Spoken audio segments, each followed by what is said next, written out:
कड़ा शासन अक्सर एक कीमत मांगता है और यही बात थी प्रफुल्ल गजभिये के जीवन में। मेरे पापा जैसे कि प्रिंसिपल थे, उस वजह से काफ़ी डिसिप्लिन घर में रहा।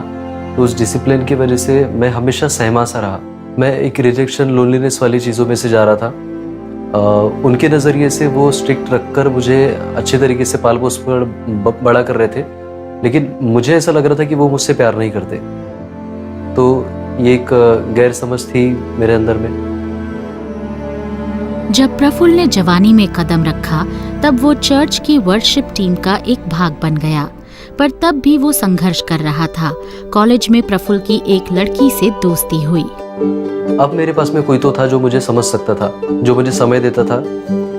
मेरे रोने की वजह से किसी को फर्क पड़ रहा था, तो मेरा पूरा फोकस उस व्यक्ति की तरफ था।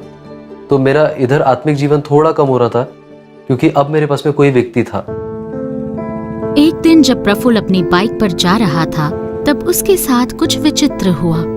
मुझे ये लग रहा था कि परमेश्वर ने मुझे काफी सारे मौके दिए हैं, लेकिन मैं ऐसा कर रहा हूँ जिसका परमेश्वर के राज्य में कोई मतलब नहीं है। तो उसके बाद में जब मैं उस लड़की को मिलने के लिए उसके घर की तरफ गया, तो परमेश्वर ने उसी समय मेरे सामने में इतनी बड़ी चीज को प्रकट किया कि वो मेरे लिए बहुत बड़ा धोखा था। दिल टूटने के कारण प्रफुल्ल डिप्रेशन में चला गया। अचानक से मैं उठता था, रात भर बाइक से अकेला घुमा करता था। इस दर्द को ना सहते हुए प्रफुल्ल ने हर चीज का अंत करने का फैसला किया। एक बार मैंने मेरा हाथ काटने की कोशिश की, लेकिन उसको कंटिन्यू नहीं कर पाया, परमेश्वर का अनुग्रह है। दूसरी बार मैं नागपुर में एक जगह है फुटारा, वहां पर मैं उस जगह पर खड़ा हुआ, और खड़ा होने के बाद में मैं अपने आप को खत्म करने ही वाला था। अपनी जान लेने के हर प्रयास में असफल होकर प्रफुल्ल ने अपने उद्धारकर्ता यीशु से प्रार्थना करनी चाहिए। परमेश्वर से माफी तो मैं लंबे समय से मांग रहा था, और लेकिन मुझे कहीं ना कहीं ऐसा लग रहा था कि परमेश्वर मुझे माफ नहीं कर सकता। मैंने उसका बिल्कुल भी आदर नहीं किया। जब प्रफुल्ल ने ये समस्या एक पासबान को बताई, उसने उसे चर्च में आने को कहा। इससे प्रफुल्ल के जीवन में बहुत बड़ा बदलाव आया। फ्राइडे या सैटरडे का समय था, उन्होंने मुझे इनवाइट किया, और मैं करीबन 3 साल बाद उनके चर्च में गया, जो उनके ही घर में छोटे से कमरे में होता था। और वो परमेश्वर की उपस्थिति जिसके लिए मानो मैं लंबे समय से तरस रहा था,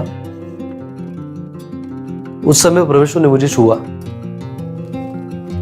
और उस समय कुछ ऐसा हुआ कि मैं अपनापन महसूस करने लगा। उसकी उपस्थिति कुछ ऐसी थी मानो मुझे गले लगा रहा है। तो आराधना में मैं बहुत ज्यादा रोया, और मुझे मानो ऐसा लग रहा था कि मेरा पिता मुझे वापस से बुला रहा है और मुझे जिंदगी देना चाहता है।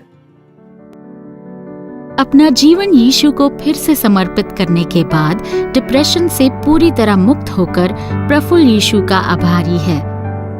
मैं हर दिन रास्ते पर निकलता हूँ, और ऑन एन एवरेज मुझे 5 से 6 लोग तो रोज रास्ते पर मिलते हैं, जो बहुत सारे डिप्रेशन में, बहुत सारी तकलीफ में से होकर जा रहे हैं। तो ये मेरा रोज का ऐसा लाइफस्टाइल है। जब मुझे लोग मिलते हैं तो मैं नॉर्मल उनको इस तरीके से बोलता हूँ कि कोई तो जिंदा खुदा है जो आपकी और मेरी परवाह करता है। अगर वो खुदा जिंदा है तो वो आपको सच में मदद करेगा।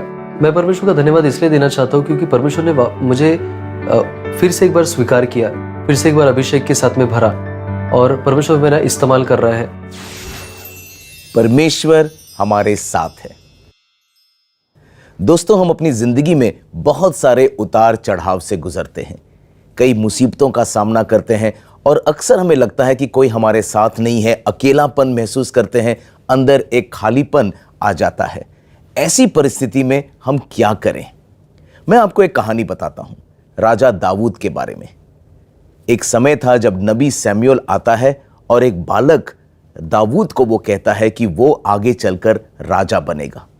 उस दिन से जब तक कि वो राजा नहीं बन गया, दाऊद बहुत मुश्किलों का सामना करता है। राजा साउल है जो उसके पीछे पड़ जाता है और वो चाहता है कि दाऊद की हत्या हो जाए। ऐसी परिस्थिति में राजा दाऊद अपने लॉयल फॉलोअर्स के साथ अलग अलग जगह जाता रहा, भागता रहा साउल से दूर, और ऐसी परिस्थिति में वो बहुत अकेला हो गया। ऐसी परिस्थिति में उसे लगा कि परमेश्वर कहाँ है, लेकिन हम जानते हैं परमेश्वर का वचन कहता है कि in that situation David lamented before God, यानी कि दाऊद पुकारा अपने दिल से, परमेश्वर के करीब आया, क्योंकि वो जानता था कि उसकी परिस्थिति में सिर्फ परमेश्वर है जो उसे मजबूती दे सकता है। David found strength in God. ऐसे ही एक समय में गुफा के अंदर दाऊद भजन संहिता 142 लिखता है, और ये भजन बताता है कि जब मुश्किल परिस्थिति में वो था तब वो परमेश्वर को पुकारता है, जब वो अकेला था वो परमेश्वर को पुकारता है। अगर आप ऐसी परिस्थिति में हैं, आपको लगता है कि आप अकेले हैं या खाली हैं, परमेश्वर के पास आप आ सकते हैं, आप उसे पुकार सकते हैं। You know what, God wants us to be real. कभी कभी हमें लगता है कि नहीं, हम कभी उदास ना हो या मुश्किल परिस्थिति में हम क्या करें। शास्त्र कहता है जब तुम मुश्किल में हो प्रार्थना करो, सच्चाई के साथ परमेश्वर के पास आओ, और राजा दाऊद ने वही किया। आइए हम भजन 142 के कुछ वचनों को देखें। भजन संहिता 142 6 और 7। मेरी चिल्लाहट को ध्यान देकर सुन, क्योंकि मेरी बड़ी दुर्दशा हो गई है। जो मेरे पीछे पड़े हैं उनसे मुझे बचा ले, क्योंकि वे मुझसे अधिक सामर्थी हैं। मुझको बंदीगृह से निकाल कि मैं तेरा नाम का धन्यवाद करूं। धर्मी लोग मेरे चारों ओर आएंगे, क्योंकि तू मेरा उपकार करेगा। ये वचन हमें बता रहा है कि जब हम परमेश्वर को पुकारते हैं, परमेश्वर हमारे बीच में आता है, परमेश्वर हमें आश्वासन देता है, परमेश्वर हमें मजबूती देता है, और परमेश्वर मार्ग बनाता है हमारे लिए। दोस्तों, राजा दाऊद हमारे लिए एक उदाहरण है। अगर आप उदास हो, आप अकेलापन महसूस कर रहे हो, आप खालीपन महसूस कर रहे हो, परमेश्वर को पुकारो, क्योंकि परमेश्वर है।